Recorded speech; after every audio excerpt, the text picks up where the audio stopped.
연일 계속되는 맹추위에 쪽방촌 노인과 재래시장 등 서민들은 힘겨운 겨울나기를 하고 있습니다. 안철수 의원이 주도하는 국민의당 창당 작업이 순조롭지 못해 경남도당 창당은 설 이후로 무기한 연기됐습니다. 일자리를 만들기 위한 마을 기업에 막대한 예산이 지원되지만 매출이 없어 문을 닫거나 지정 취소가 속출하고 있습니다. 마을 기업이 성공하기 위해서는 주민 참여와 행정의 지속적인 지원이 필요합니다. 성공한 마을 기업의 비결을 집중 취재했습니다. 안녕하십니까. 이어서 경남 소식입니다. 지난주부터 시작된 강추위가 이어지면서 생계를 위협받는 사람들도 생겨나고 있습니다. 누구보다 더 추운 겨울을 보내는 사람들을 김준원 기자가 만나봤습니다. 한낮에도 체감온도가 영하 5도 이하로 떨어진 강추위 속에서 86살 할아버지가 수레에 폐지를 담습니다. 모물에는 추위 속에서 꼬박 3시간 동안 거리를 다녀야 겨우 수레를 채울 수 있습니다. 한가득 폐지를 모아도 손에 들어오는 돈은 3,000원 남짓. 집에 들어서도 온기를 느끼기 어렵습니다. 외투를 여러 겹 입어야 할 만큼 방 안은 춥습니다. 돈이 겁나 보일러 켤 엄두가 나지 않기 때문입니다. 손이 제일 싫지. 나이 싫다 좀 없이 나갑니다. 담은 2,000원이라도 벌려고. 계속되는 한파에 재래시장도 어렵기는 마찬가지입니다. 손님이 뚝 끊겨 장사할 기운이 나지 않습니다. 엎친 데 덮친 격으로 진열한 과일들이 하나둘씩 어는 바람에 상인들은 그야말로 울상입니다. 2, 3일은 추웠다 아닙니까? 그래서 사람들이 많이 안 나옵니다. 날도 솔직히 추우니까 뭐 다 못 입고 얼은 것도 많고 요즘 좀 에너지 많아요. 낙동강은 강변이 얼 정도로 수온이 내려가 고기잡이가 쉽지 않습니다. 그물을 건져보지만 물고기 서너 마리가 하루 수확의 전부입니다. 우리 여름에는 고기를 안 잡고 겨울에 주로 잡는데 고기 안 돼서 기름값을 못 해. 갑작스럽게 맹위를 떨치는 추위를 어떻게 견뎌야 할지 서민들의 시름은 깊어지고 있습니다. KBS 뉴스 김준원입니다. 강설과 한파로 통제됐던 함양 마천면 오도제 5km 구간 등 두 곳은 오늘 오후 4시부터, 통영 욕지도 등 경남의 9개 연안 항로는 오후부터 통행이 재개됐습니다. 이틀째 통제된 지리산과 덕유산 국립공원은 내일부터 출입이 가능할 예정입니다. 한편 어젯밤 10시 20분쯤엔 고압선이 끊기면서 진주시 금산면 아파트 단지 4곳, 2천여 가구가 최고 1시간 가까이 전기 공급이 중단됐고 수도관 16곳이 파손됐습니다. 경남 지역의 한파로 인한 양식장 피해는 없지만 어민들은 긴장을 늦추지 않고 있습니다. 통영시와 거제시는 이번 한파로 양식장의 피해는 아직 없다고 밝혔습니다. 한파를 예상한 어민들이 참돔과 쥐치 등 수온에 민감한 어류들의 양식장을 미리 옮기고 수온 조절용 난방기를 가동했습니다. 어민들은 큰 수온차로 인한 대량 폐사를 우려하고 있습니다. 안철수 의원이 창당을 주도하고 있는 가칭 국민의당의 경남도당 창당 작업이 순조롭지 못합니다. 지난주로 예정됐던 경남도당 창당대회는 설 이후로 무기한 연기됐습니다. 진정은 기자의 보도입니다. 지난 21일 전국에서 처음으로 광주 전남 시도당을 창당한 가칭 국민의당. 오늘 우리는 중산층과 서민의 정당, 합리적 개혁 정당의 깃발을 다시 올립니다. 호남에 이어 곧바로 지난주쯤 경남도당도 창당할 계획이었습니다. 민주당의 뿌리인 호남과 취약지로 분류된 경남부터 감싸 안겠다는 전략이었습니다. 그러나 경남도당 창당대회는 다음 달 설 이후로 무기한 연기된 것으로 확인됐습니다. 인천과 부산 등 대도시 창당대회부터 연 뒤 경남은 다시 논의하기로 했습니다. 중앙당에서 일단 경남부터 이렇게 당기인대회나 그다음에 창당대회를 일단 스톱해라. 갑자기 상례가 돼서 어쩔 수 없이 잠정 지금 중단된 상태입니다. 현재 경남당원이 몇 명인지 집계가 되지 않고 있는 상황이어서 국민의당 경남 지역 총선 출마자는 경남도당 창당 이후에나 논의될 것으로 보입니다. 중앙당으로 아마 이거를 신청하는 분들도 있고 통계를 내기가 조금 어렵습니다. 오는 4.13 국회의원 선거까지 앞으로 남은 시간은 70여일입니다. 국민의당 경남도당의 창당 작업이 늦어지면서 경남 야권의 유권자를 잡기 위한 득표 전략에도 차질이 우려되고 있습니다. KBS 뉴스 진정은입니다. 마을에 일자리를 만들고 공동체를 강화한다는 목적으로 마을 기업을 선정해 돈을 지원하고 있는데요. 하지만 일부 마을 기업은 문을 닫는가 하면 보조금이 제대로 쓰이지 않는 곳도 있습니다. 보도에 손원혁 기자입니다. 꽃잎을 가공해 차를 만드는 한 마을 기업이 있던 곳입니다. 지난 2014년 선정돼 보조금 5천만 원을 받았습니다. 하지만 더 나은 작업장이 필요하다며 1년 반 만에 이사했습니다. 사무실 인테리어에만 보조금 1,200만 원을 사용했지만 헛돈이 됐습니다. 녹차는 습한 기운이 들면 좀 안 좋거든요.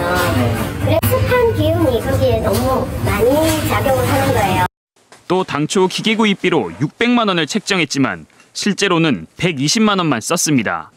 마을기업 시행 지침에서 요구하는 사업비 회계 처리에 있어 이해가 부족하여 이번과 같은 사례가 발생한 것 같습니다.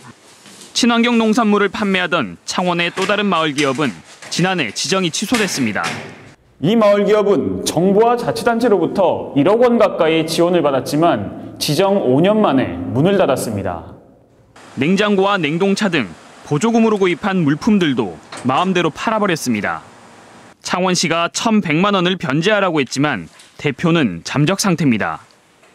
2014년도 하반기부터에 앞장서야 되잖아요. 그냥 우리 흔히 말하는 야반 도주하듯이.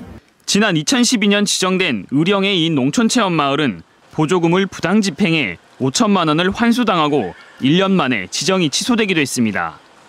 지난 2014년 기준 마을 기업은 경남의 90곳, 고용 인원이 2명 이하인 기업이 20곳에 이르고 12곳은 매출이 전혀 없어 일자리 창출이라는 취지를 살리지 못하고 있습니다.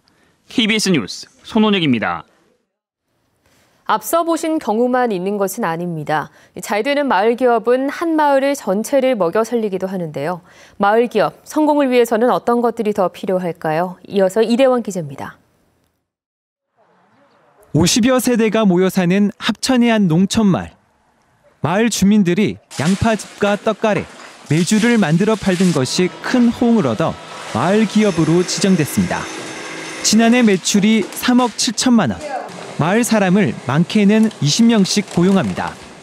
수익금으로 마을 급식소도 운영해 매일 점심도 제공합니다. 참여가 성공 비결입니다. 일하신 분들은 임금 미분이 가고 또 일 안 하신 분들 주민들은 자기가 농사지은 쌀, 콩, 양파를 여기 전량 다 냅니다. 농촌 고령화는 마을 기업의 숙제입니다. 농촌 체험으로 큰 인기를 누렸던 의령의 마을 기업. 차가 뭐 7대, 8대 뭐 관광 그 버스 오고 뭐. 잘지게. 하지만 지금은 개점 휴업 상태. 체험 마을을 이끌던 젊은 인력이 떠나 한계에 부딪힌 겁니다. 내들아 안 하라 했어. 마을 사람들. 힘이 모두 놓였네요. 이래서 안 하라 했어. 그래 안 했어. 마을 사정에 따라 맞춤형 지원이 필요한 이유입니다. 고용 인원과 매출 등 단기적인 성과 지표보다 장기적인 접근이 해법입니다. 마을 자체를 좀 더 경쟁력 있게 만드는 것이라고 보면 5년, 10년 이제 어린 사람들이 정년이 돼서 그 마을에 일할 수 있는 그런 시스템을 만들어 가야 됩니다. 마을 기업 지원이 일회성 보조금에 그치지 않고 자생력을 갖도록 마케팅과 판로 개척 등에서 행정 지원도 뒤따라야 합니다. KBS 뉴스 이단입니다. 다음은 희망 2016 나눔 캠페인에 성금을 보내주신 분들입니다. 마산 회원구 석전동 김한가 의원 김혜곤 씨가 1,000만 원을 기탁하셨습니다.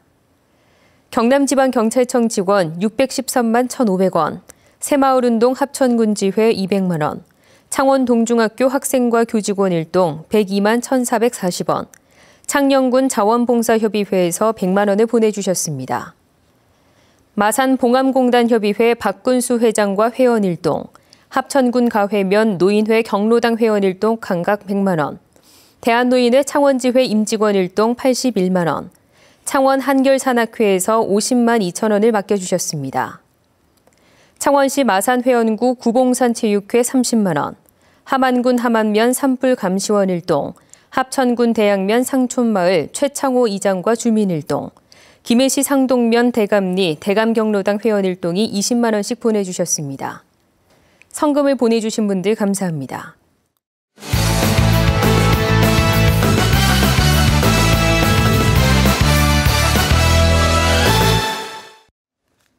주요 단신입니다.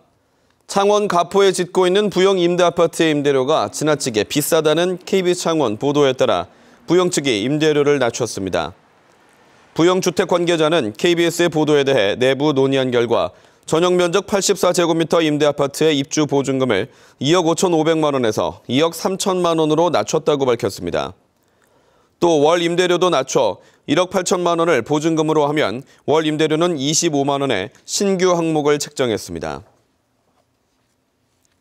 창원공단 현대로템이 해외에서는 처음으로 필리핀 지하철 사업을 일괄 수주했습니다. 현대로템은 필리핀 현지 시행청과 전동 차량 108량 등 5,300억 원 규모의 마닐라 지하철 사업 계약을 체결했다고 밝혔습니다. 로템은 이번 수주가 필리핀에서 가장 큰 규모며 차량뿐 아니라 전력과 통신, 궤도 등 시스템 전체를 수주한 것은 처음이라고 설명했습니다. 창원시의 인구가 통합 이후 매년 감소하고 있습니다.